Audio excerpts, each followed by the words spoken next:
FTP நேயர்களுக்கு வணக்கம். இன்று நம்மோடு இணைந்திருப்பவர் மருத்துவர் மற்றும் அரசியல் விமர்சகர் காந்தராஜ் அவர்கள். சார் வணக்கம், எப்படி இருக்கீங்க? இந்தியாவில் சாதிவாரி கணக்கெடுப்பு நடத்த போறதா ஒன்றிய அரசு சொல்லியிருக்காங்க. இது எப்படி நீங்க பாக்குறீங்க? இதோடைய பிரதிபலிப்பு எப்படி தமிழ்நாட்டில் இருக்க போகுது? சாதிவாரி கணக்கு எடுப்புங்கிறது ஒரு அந்த காலத்துல இருந்து கேட்டுக்கிட்டு இருக்க ஒரு விஷயம். ரொம்ப வருஷமா நடக்கல. சென்சஸ் இவங்க ஆட்சிக்கு வந்ததுலேருந்து சென்சஸே எடுக்கல இவங்க. ஆனா இது ஒன்றிய அரசு செய்யுதுன்ற போது தான் யோசனையா இருக்குது. அது பாஜக அன்கோ இவங்க என்னத்த கணக்கு கொடுப்பாங்கன்னு யாருக்கு தெரியும்? நாம தேர்தல் ஆணையம் மாதிரியே அந்த சென்சஸ் ஒர்க்கர்ஸ் இருந்தாங்கன்னா முடிஞ்சு போச்சு. அந்த 3%காரருக்கு தான் 30% கொடுத்தாங்கன்னா நான் கேட்டுட்டு போக வேண்டியதுதான். யோசிக்கணும். இவங்க கொடுக்குற ஜாதி வாரி கணக்கு டைம்லேயே நாமளும் ஒன்று பண்ணிக்கிட்டா தான் சேஃப். இல்லாட்டி போனால் அது இப்போ யாரெல்லாம் அவங்க கட்சியில் இருக்காங்கிறது. திரௌபதி முர்மு ரோட்டுக்குள்ளே விட மாட்டாங்க. நிர்மலா சீதாராமன் கட்சியினுடைய முக்கியத்தில் இருப்பாங்க. ஏன்னா அவங்க ஜாதியில் உயர்ந்தவங்க, அவங்களுக்கு தான் முக்கியத்துவம். அவங்க தலைமையில் ஜாதி ஒரு கணக்கெடுப்பு நடத்தினா என்ன ஆகும் யோசிப்பாரு. அவ்வளோதான். நாங்கள் தான் இருக்கிறதுலே ஏழைகளாக இருக்கோம், நாங்கள் தான் கஷ்டப்படுறோம், நாங்கள் தான் இது பண்ணுறோம்னு சொல்லி அந்த மாதிரி கணக்கு கொடுத்துட்டு போயிடும். எங்களுக்கு ஜிஎஸ்டி கிடையாது, எங்களுக்கு இட ஒதுக்கீடு வேணும், எல்லாம் கட்டு கொடுத்துட்டு போயிடும். அந்த மாதிரி கொடுத்தீங்கன்னா இதனால பிற்படுத்த மற்றும் தாழ்த்தப்பட்ட மக்களுக்கு என்ன மாதிரியான நன்மைகள் வரும்? என்ன மாதிரி நன்மைகள்ங்கிறதெல்லாம் வேற விஷயங்க. என்னமா இருக்கிறாங்கிறது தெரிய வரும். எம்ஜிஆர் ஆட்சியில் இருந்தபோது அவருடைய கட்சிக்குள்ளாரியே சில பேர்கள் அவர் கழுத்த இருக்க பார்த்தாங்க. எம்ஜிஆருக்கு அது புரிஞ்சிருச்சு. தன்னுடைய ஜாதியை வச்சு மிரட்டினாங்க. அப்பதான் அவர் என்ன பண்ணாரு, ஜாதி வாரி கணக்கு எடுத்தார் அவர் எம்ஜிஆர் தன்னுடைய ஆட்சியில். ஒவ்வொருத்தனும் வந்தான், நீ என்ன ஜாதி, இந்த ஜாதி. தமிழ்நாட்டு ஜனத்தொகையில் எவ்வளோ பேர்? 3 கோடி பேருங்க. 3 கோடி பேர். தமிழ்நாட்டுடைய ஜனத்தொகை அப்போ 6 கோடி. அதில் 3 கோடி இவன் ஜாதி. மற்றெல்லாம் சேர்த்து எல்லாம் சேர்த்தாலே 3 கோடிக்கு வருதுங்க. நாங்கள் ஒருத்தரே 3 கோடி. நரிக்குறவர் இனம் வந்தது. அந்த தலைவர் சொல்றாரு, நாங்க 3 கோடி பேர். அந்த ஜாதிவாரி தலைவராக இருந்து அது கட்சிக்குள்ளார ரகலை பண்ணியிருந்தா அவர்கிட்ட கொடுத்தாரு. அந்த கணக்கு பிரகாரம் தமிழ்நாட்டினுடைய ஜனத்தொகை 30 கோடி. மொத்தம் இருந்தது 6 கோடி. ஆளாளுக்கு 3 கோடி 3 கோடி 3 கோடி சொல்லி பார்த்தா 30 கோடிக்கு மேலே போயிடுச்சு. அந்த மாதிரி ஃப்ராடுத்தனம் அது மாதிரி அந்த ஜாதிவாரி கணக்கெடுப்பு வச்சு என்ன பண்ணுவீங்க? இப்போ நிர்மலா சீதாராமனை வச்சு மோடி ஜாதி வாரி கணக்கெடுப்பு எடுத்தா எப்படி இருக்குன்னு பாருங்களேன். அவ்வளோதான். அதனால இதெல்லாம் நீங்க ஜாதி வாரி கணக்கு எடுக்கிறாங்கிறதுனாலே எல்லா நன்மையும் வந்துருந்துங்கிறது இல்லை. ஸ்டாட்டிஸ்டிக்ஸ் வேணுங்க. ஒரு திட்டம் போடுறதுக்கு ஒரு ஸ்டாட்டிஸ்டிக்ஸ் வேணும். இப்போ இந்த இடத்துல ஒரு 10 ஏக்கர் நிலம் இருக்குது. அந்த 10 ஏக்கர் நிலத்துல அந்த நிலத்தினுடைய தன்மை என்னங்கிறத பார்க்கணும். நைட்ரஜன் எவ்வளோ இருக்குது, கார்பன் டை ஆக்சைடு எவ்வளோ இருக்குது, ஆக்சிஜன் எவ்வளோ இருக்குது, மற்ற யூரியா எவ்வளோ இருக்குது, இதெல்லாம் எல்லாம் கணக்கு போட்டு அந்த நிலத்துல இந்த பயிரெல்லாம் விளையலாம் அப்படிங்கிறது இருக்குது. அந்த ஏரியாவை சுற்றி இருக்கிற மக்களுக்கு விவசாயத்தில் அக்கறை இருக்குதான்னு பார்க்கணும். விவசாயத்தில் அக்கறை இல்லைன்னு வச்சுக்கோங்க, அந்த விவசாய நிலைமை மாத்திர அர்த்தம் இல்லை. அதுக்கு உங்களுக்கு அடிப்படை உங்களுக்கு சென்சஸ் தேவை. அங்கே இருக்கவங்கெல்லாம் இது மராமத்து வேலை செய்கிறவங்க, கட்டடம் கட்டுறவங்கன்னு வச்சுக்கோங்க. அவங்கள விவசாயத்துக்கு கூப்பிட்டீங்கன்னா வரமாட்டாங்க. நிச்சயமா. அப்போ உங்களுக்கு தேவை புள்ளி விவரம் தேவை. அங்கே இந்த அதில் 2வது என்ன வயசுல இருக்க உழைக்கிற சக்தி உள்ள இளைஞர்கள் எவ்வளோ பேர் இருக்காங்க, முதியோர்கள் எவ்வளோ பேர் இருக்காங்க, ஒரு பெண்கள் எவ்வளோ பேர் இருக்காங்க, அதில் பருவத்தில் இருக்கிற பெண்கள் எவ்வளோ பேர், இதெல்லாம் நீங்கள் கணக்கு பண்ணணும். இப்போ நாங்கள் ஹாஸ்பிட்டல் கட்டும்போது இடத்த செலக்ட் பண்ணும்போது நாங்கள் இதெல்லாம் பார்ப்போம். இந்த இடத்துல இப்போ அம்பத்தூரில் நான் இருக்கிறேன். அது இப்போ தொழிற்சாலை நிறைந்த இடம். தொழிற்சாலை நிறைந்த இடம்னாவே அங்கே இருக்கிறவங்க பூரா இளைஞர்களாக இருப்பாங்க. உழைக்கிற சக்தி உள்ள உடம்பு வாலிப்பான தேவை உள்ளவர்களாக இருப்பாங்க. அவங்களுக்கு அடிக்கடி வரக்கூடிய நோய்கள் வராது. ஆனால் விபத்தில் சிக்குவாங்க. ஒரு மிஷின் விழுந்தது, ஒரு திடீர் நெருப்பு அடிச்சது, இதெல்லாம் அதனால் ஒரு ஷாக் அடிச்சது, இதெல்லாம் அந்த விபத்து சம்பந்தமான ஒரு மருத்துவமனையில் அதுக்கான ஸ்பெஷாலிட்டி வைக்கணும். இவங்களாம் இளைஞர்களாக இருக்கிறதுனால கல்யாணம் பண்ணிட்டு இருப்பாங்க. அந்த பெண்கள்லாம் பருவத்தில் இருப்பாங்க. இப்போ பிரெக்னன்சி ஆக ஒரு பிரசவ மருத்துவமனை, ஆன்டிநேட்டல் செக்அப், கர்ப்பகால பரிசோதனைகளும் இதுக்கு பிறகு. அப்புறம் அந்த மாதிரி இளம் பெண்கள் இருக்கிறதுனால அந்த பருவ காலத்தில் வரக்கூடிய அந்த பெண் ப்ராப்ளங்கள் அதுக்கான டாக்டர்ஸ், அதுக்கு தகுந்த மாதிரி இந்த மருத்துவமனை. இதுக்கெல்லாம் அடிப்படை என்ன? மக்கள் தொகையில யாரெல்லாம் இருக்காங்கன்னு தெரிஞ்சு அதுக்கு தகுந்த மாதிரி நான் மருத்துவமனையை பிளான் பண்ணணும். அதுதான் ஸ்டாட்டிஸ்டிக்ஸுடைய முக்கியத்துவமே அதுதான். அதை தெரிஞ்சுதான் நீங்க திட்டங்களை போட முடியும். இந்த மக்கள் இப்படிப்பட்ட மக்கள், இவங்களுக்கு இந்த திட்டங்கள் தேவை அப்படின்னு தான் நீங்க போட முடியும். அது பாஜக ஆட்சிக்கு அவங்க பண்ணவே இல்லை. ஏன்னா அவங்க எந்த திட்டங்களும் தீட்டவும் இல்லை. அவங்க அவங்க 2 சாதனை தான் அவங்க பண்ணியிருக்காங்க 10 வருஷத்துல. ஒன்று 3000 கோடி ரூபாயில பட்டியலுக்கு சிலை, இன்னொன்று வந்து 1000 கோடி ரூபாயில ராமருக்கு கோவில். இது 2 தான் அவங்களுடைய சாதனை. இதுக்கு புள்ளி விவரம் தேவையில்லை. பாஜகவுடைய இந்த நடவடிக்கைகளை பார்க்கும்போது தொகுதி மறுசீரமைப்பு அப்படின்னு மூலயமா நாடாளுமன்றத்தை கைப்பற்றதாகவும் இந்த சாதிவாரி கணக்கெடுப்பின் மூலயமா சட்டமன்றத்தை கைப்பற்றுறது இதுதான் அவங்களுடைய நோக்கமா இருக்கு. அதை எல்லாத்துக்கும் அந்த நோக்கம் தான் இருக்கும். அதை முறியடிச்சுக்கிட்டு தான் போகணும். இதில் நான் கேட்கறத வந்து நிர்மலா சீதாராமன் வச்சு ஜாதி வாரி கணக்கு எடுக்கப்படுத்திங்கன்னா என்ன ஆகும்னு யோசிச்சு பாருங்க. அவ்வளோதான் நம்ம சொல்றோம். அதை பார்க்கணும். அது ரிலையபிலிட்டியை பார்க்கணும். இப்போ எங்கள் அண்ணன் வந்து பிற்படுத்தப்பட்ட ஒரு நலத்துறை அமைச்சராக இருந்தாருங்க. அந்த துறையை வந்து அப்போ தான் ஆரம்பித்தாங்க. 71 தான் ஆரம்பித்தாங்க. அதனுடைய முதலாக அதற்கு அமைச்சர் பொறுப்பை எடுத்துக்கிட்டு வந்தவர் எங்கள் அண்ணன் ராஜாராம். அப்போ வந்து ஒருத்தர் வந்து பிற்படுத்தப்பட்டவர் அப்படிங்கிறத பற்றி ஒரு அறிக்கை ஒன்று கொடுத்துருந்தார். எந்த தமிழ்நாட்டில் யாரெல்லாம் பிற்படுத்தப்பட்டவர்கள், எவ்வளோ பேருக்கு என்ன வேலை வாய்ப்பு இருக்குது. அவர் ஒரு குறிப்பிட்ட சமூகத்தை சேர்ந்தவர். தன்னுடைய சமூகம் தான் பெருசாக பாதிக்கப்பட்டிருந்து அவங்களுக்கு தான் முன்னுரிமை கொடுக்கணும்னு பூரா அந்த புக்கு பூரா அது தான் தெரியாதனமா அதை வச்சிருந்தாரு. அப்போ எங்கள் அண்ணன் வீட்டில் நானும் குடியிருந்தேன், அவரோட தான் இருந்தேன். நான் அந்த புக்கை நான் ஃபுல்லாக படிச்சுட்டு இந்த ஒரு குறிப்பிட்ட ஜாதியை பற்றி ப்ரொமோட் பண்ணி அவர் எழுதியிருக்கிறார், படிச்சு பாருன்னு. படித்து பார்த்துட்டு கொண்டு போய் கலைஞர்கிட்ட கொடுத்தாரு. அந்த பர்டிகுலர் ஜாதிக்கு மாத்திரம் அதை அது அப்படியே தூக்கி போட்டு அந்த அறிக்கையை தூக்கி எரிஞ்சிட்டு அப்புறம் வேற ஒரு அறிக்கை தயார் பண்ணாங்க. அதைத்தான் இப்போ சொல்ல வர்றேன். மோடி வந்து ஜாதி வாரி கணக்கெடுப்பை வந்து நிர்மலா சீதாராமன் கொடுத்தா என்ன ஆகும்னு யோசிச்சு பாருங்க. இப்போ வந்து பாஜக ஒரு திட்டங்கள் கொண்டு வராங்கன்னா அது நிச்சயமா தமிழ்நாட்டை வஞ்சிக்கின்ற திட்டமா இருக்கும் அப்படின்னு தொடர்ந்து ஆளுங்கட்சியினர் சொல்லுவாங்க. இது வந்து தமிழ்நாட்டுல குறிப்பா திமுக கூட்டணியில ஏதாவது சலசலப்பை ஏற்படுத்துற மாதிரியான வாய்ப்புகள் இருக்கா? திமுக சலசலப்பு என்னத்தை ஏற்படுத்தணும்? பாஜக எடுத்து நிக்கிறது திமுக. விசிகா இருக்காங்க.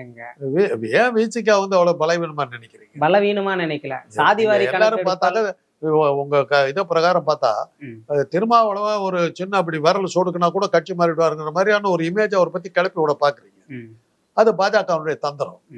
ஏன்னா அவர் ஒரு பட்டியலினத்தை சேர்ந்தவர். அந்த தலைவனை அச்சிங்கப்படுத்துறதுக்காக பாஜக கிளப்பி விடுற இந்த மாதிரி கேள்விகளை கேட்டு திருமாவளவனை கேவலப்படுத்துறதுக்காக ஒரு வேலை பாக்குறீங்க. கை காட்டினாக்கா அவர் கட்சி மாறிடுவாருங்கிற மாதிரி ஒரு இமேஜை கிரியேட் பண்றீங்க. அதனால அது அவர் அந்த மாதிரி ஆள் அல்ல.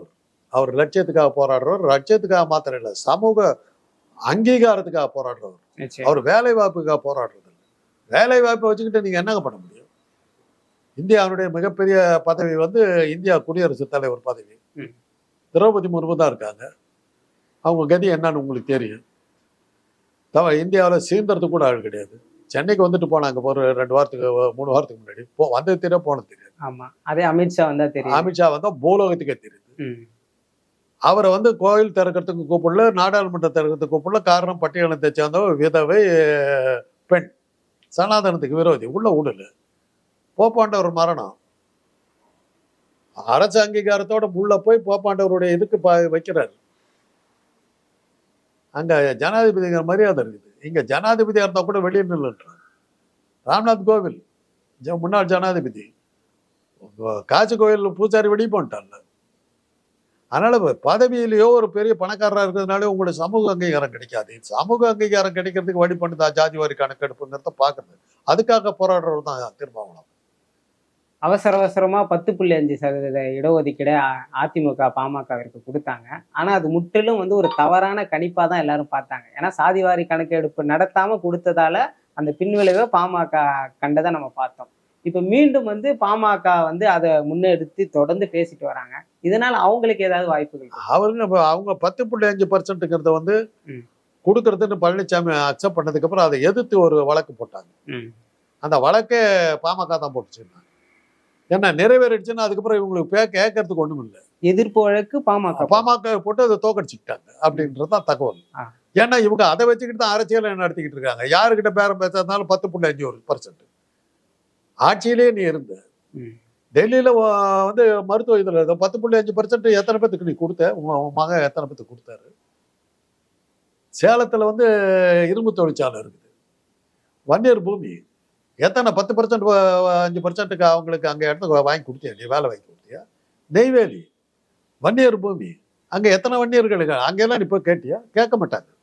எலெக்ஷனு கேட்பாங்க. பழனிசாமி ரொம்ப முச்சால்தனமா இப்போ வந்து 10.5% நான் கொடுக்குறேன்னு விட்டாரு. அதனுடைய விளைவு என்னாச்சு? மற்ற அத்தனை ஜாதிக்காரரும் ஒன்னா சேர்ந்தாங்க. இவங்களுக்கு 10.5% கொடுக்குறேன்னா நாங்கள் அத்தனை பேர் சேர்ந்து அந்த ஆளை ஒழிச்சு கட்டுவோம். அதனாலதான் பாமக காலி ஆயிடுச்சு. நீங்க ஒரு கட்சி ஒரு ஜாதியை சொல்லிட்டு எனக்கு தான் நீங்க கொடுக்கணும்னு சொன்னா மற்ற ஜாதிக்காரன் பூராத்தையும் ஒண்ணா சேர்த்து போட்டுறீங்க, ஏத்து நிக்க வச்சிருக்கீங்க. அத்தனை பேரும் ஒண்ணா சேர்ந்தாங்க. அதனாலதான் பழனிசாமி தோல்வி அடைஞ்சு கிருஷ்ணகிரி எல்லாம் காலாகாலமா அதிமுக ஓட்டு போட்ட இடம். ஆமா. இந்த இந்த வன்னியர்கள் 10.5% ஒன்னா தானே மற்ற ஜாதிகாரம் பூரா ஒன்னா சேர்ந்து ஒழிச்சு விட்டாங்கல்ல. வட சென்னை வட தமிழ்நாட்டுல கம்ப்ளீட்டா அதிமுக போனதுக்கு காரணம் இதுதானே. 2026 தேர்தல்ல வட மாவட்டங்கள்ல அதிமுகவுக்கு என்ன மாதிரியான எதிரொலிப்பு இருக்கும்? முதல்ல அவர் எலெக்ஷன் நிக்கணும், ஒரு 3 தடவையா நிக்காம விட்டாருங்க, புறக்கணிச்சிட்டு போயிட்டாரு, தொண்டெல்லாம் கட்சி விட்டு போயிட்டான். கடைசியா நின்ன இது வந்து இளங்கோவனுக்கு எதிர்த்து நின்னது ஈரோட்ல. அதுல 45,000 ஓட்டு வாங்கினார். அந்த 45,000 ஓட்டு வந்து பாஜகவினுடைய கூட்டணிக்கு வந்திருக்கணும்ல. அந்த சீமான் நடிகர் கட்சி, அது என்ன கட்சி, அது நாத்தாங்க, அந்த கட்சிக்கு வந்திருக்கணும்ல. அந்த ஓட்டு வரலையே. கடைசியில கணக்கு எடுத்து பார்த்தா அது திமுகவுக்கு போயிருக்கு. ஆமா. அப்புறம் ஆக உங்ககிட்ட இருந்த தொண்டர்கள் இந்த 45,000 பேர் திமுக, அதோட உங்க கதை ஓவர். எலெக்ஷன் என்னைக்கு புறக்கணிச்சோ அதுக்கு அன்னைக்கே கட்சி முடிஞ்சு போச்சு. அரசியல் கட்சின்னு இருந்தாக்க நீங்க தேர்தல் நின்னா தான் தொண்டை வேலை செய்வான். என்னைக்கோ ஒரு நாள் நம்ம வேலை பதவிக்கு வருவான், நம்ம சொன்னது செய்வாங்க, நம்ம பெருசா இருக்கலாம் அப்படிங்கிற நம்பிக்கையில தான் உங்களுக்கு வருவான் கட்சிக்கு. எலெக்ஷன்ல நிக்கலன்னா எவன் வருவான்? வைகோ அந்த தப்பை பண்ணி தான் கல்யாணம். ஒரு எலெக்ஷன் புறக்கணிச்சாரு, அதுக்கப்புறம் அவர் போயிட்டார். இன்னைக்கு 3 எலெக்ஷன் பழனிசாமி நிக்காம விட்டதுனால தானே இன்னைக்கு அவர் கட்சியே இல்லாம போயிடுச்சு.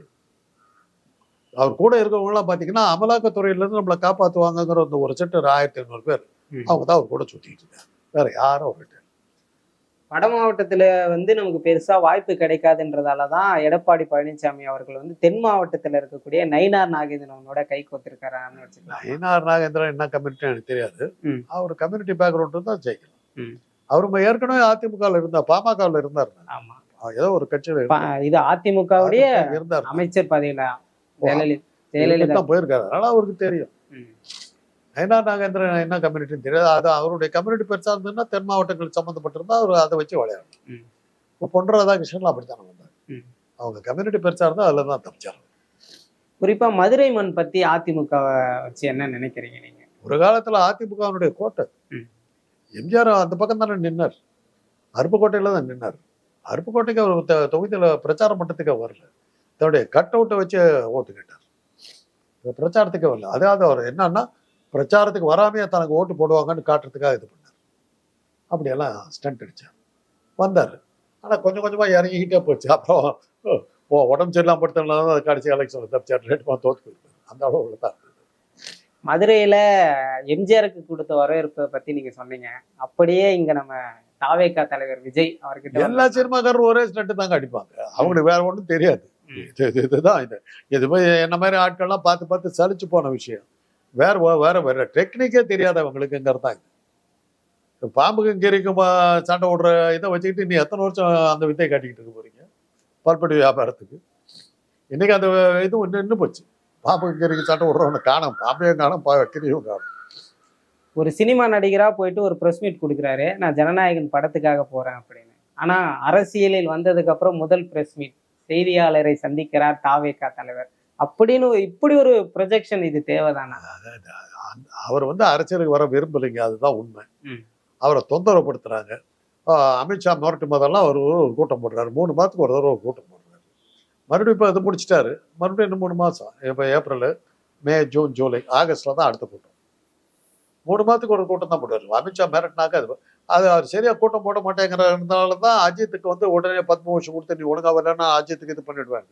அஜித்துக்கு பத்மபூஷன் கொடுத்தது தாவேகா கூட்டம். ஆமா, ஒழுங்கா இல்லைன்னா அஜித்தை நாங்க பாத்துருவோம். இப்படிதான் போயிட்டு இருக்காங்க. ரஜினி கால வரனாரு, விஜய் கிட்ட வந்தாங்க. விஜய் சரியா வரல, இப்ப அஜித் கிட்ட போறாங்க. அஜித் அடுத்து அப்படி மாட்டாரு சான்ஸ். அப்போ நடிகர் மூலயமா தான் இன்னொரு நடிகர். அவங்களுக்கு அமித்ஷா கிட்ட என்ன சொல்லிட்டாங்களா, தமிழ்நாட்டுல நடிகர் நடிகைனாக்க ஓட்டு போட்டுருவாங்கன்னு யாரோ சொல்லிட்டாங்க. அதை வச்சுக்கிட்டு தான் ஆரம்பத்துல மீதா இவங்க எல்லாத்தையும் வரிச்சா கூப்பிட்டு போட்டாரு. அப்புறம் கொஞ்சம் கொஞ்சமா அவருக்கு தெளிவு வந்தது. இப்பதான் இப்ப இன்னும் அவர் அதுல இருந்து வெளியே வரல. நடிகர்களை வச்சா தமிழ்நாட்டுல ஜெயிச்சிடலாங்கிற அந்த எண்ணத்துல தான் அவர் இன்னைக்கு போயிட்டு இருக்காரு. அவர் அரசியல் அப்படித்தான் போயிட்டு. அதிமுக பாஜக கூட்டணி சேருவதற்கு முன்பாக ஒரு ஸ்ட்ராட்டஜியை வகுத்ததான் பாஜக. அது என்னன்னா, தமிழ்நாட்டுல சீமானை முதல்வர் வேட்பாளரா முன்னிறுத்தி பாஜக கூட்டணியில களம் காண்பதா சொன்னாங்க. இதை பத்தி எப்படி நினைக்கிறீங்க? ஏதாவது அவர் இது கிளப்பி விட்டு சீமானா இருக்கும். சீமானே. அவர் தானே விடுவாரு. அன்னைக்கு சொன்னாங்க போப் வந்து சாகிறதுக்கு முன்னாடி சீமானிட்ட 1 மணி நேரம் பேசிக்கிட்டு இருந்தார். நான் ஏதாவது ஆயிடுச்சானா வேட்டிகன் சிட்டி எல்லாம் கொஞ்சம் பார்த்துக்கோ அப்படி இப்படிலாம் சொன்னாருன்னு சொல்லி கடைசியாக போட்டிருந்தாங்க.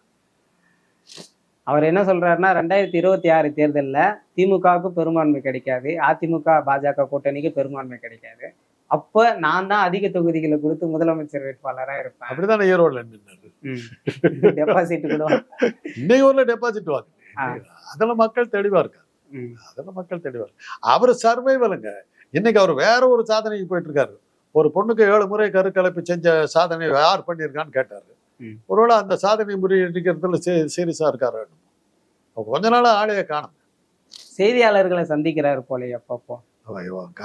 கூட்டத்தோடு போடுவார், ஒரு 4 பேரை பின்னாடி வச்சுட்டு பஹா பஹா சிரிச்சுக்கிட்டு உட்காந்துருவோம். அந்த கூட்டத்தை காணும். எங்க போச்சு? இது வந்து எல்லாரும் வந்து சீமான் கட்சியில இருந்து ஒரு 3000 பேர் வெளியே வராங்க. அதை வந்து எப்படி குறிப்பிட்டு சொல்றாங்கன்னா, திமுகவிலிருந்து வைகோ பிரிந்து வந்த பிறகு திமுகவே உடைந்து விட்டது, அதன் பிறகு திமுக இன்னைக்கு ஆட்சி அமைக்கவில்லையா, அந்த மாதிரி சீமான் கட்சியிலிருந்து போனா என்ன, சீமான் வந்து முதலமைச்சர் ஆகிடுவார்னு சொல்றாங்க. இது நம்ம பேசிக்கா நான் அப்ஜெக்ட் பண்றது வந்து சீமான் கட்சியிலிருந்து 3000 பேர் வெளியே போனதா சொல்றீங்க. அவர் கட்சியில ஏது 3000 பேர்?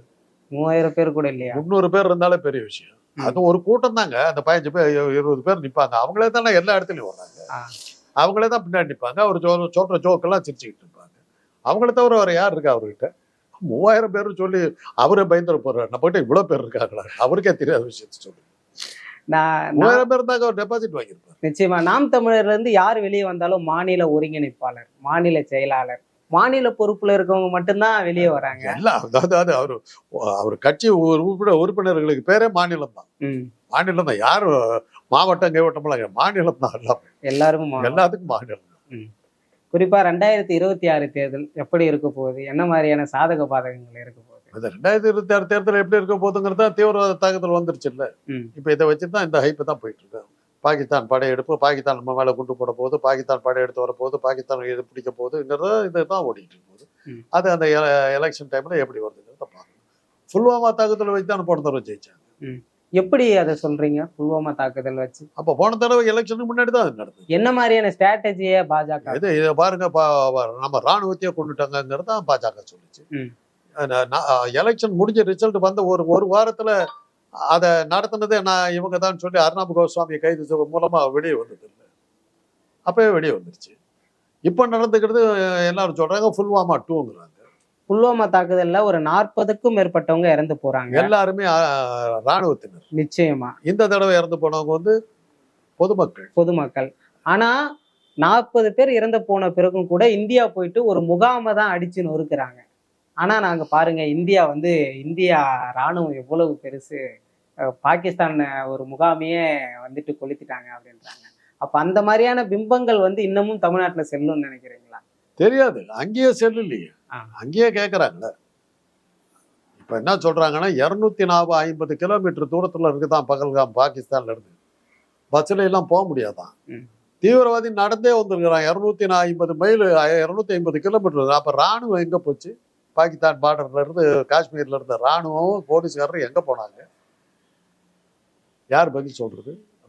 இவரு தானே, பேர் என்ன, அமித்ஷா தானே பதில் சொல்லணும். அவர் தானே சொன்னாரு காஷ்மீர் அமைதி பூமியாகி விட்டது, எல்லோரும் அங்க சுற்றுலா செல்லுங்கள். அதை நம்பிட்டு போனவங்க தானே செத்து போயிட்டாங்க.